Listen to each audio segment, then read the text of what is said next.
તો સેલવાસથી સમાચાર। સેલવાસમાં કંપનીમાં આગ લાગતા 2 લોકોના મોત થઈ ગયા છે। 66 કેવી વિસ્તારના બાલાજી એસ્ટેટમાં આગ લાગી હતી, જ્યાં આગ લાગતા 2 લોકોના મોત નીપજ્યા। ફાયર વિભાગની ટીમે આગ પર હાલ કાબુ મેળવ્યો છે।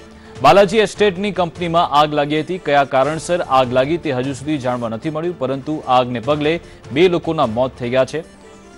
સંવાદદાતા જાવેદ જોડાઈ ગયા છે। જાવેદ, જણાવશો કેવી રીતે આગ લાગી હતી અને હાલ ત્યાં શું કાર્યવાહી થઈ રહી છે?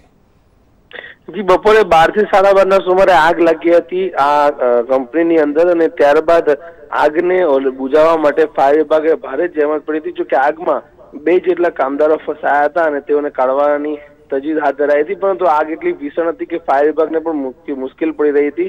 અંતે આગ કાબુમાં આવી છે અને જે 2 લોકો અંદર ફસાયા હતા તેઓના મોતની પુષ્ટિ થઈ છે અને તેઓને બહાર કાઢવામાં આવ્યા છે। એટલે કે આગ લાગ્યા ત્યારબાદ આગમાં ફસાયેલા 2 લોકોના મોત થયા છે। જી આભાર જાવેદ, તમામ જાણકારી આપવા બદલ।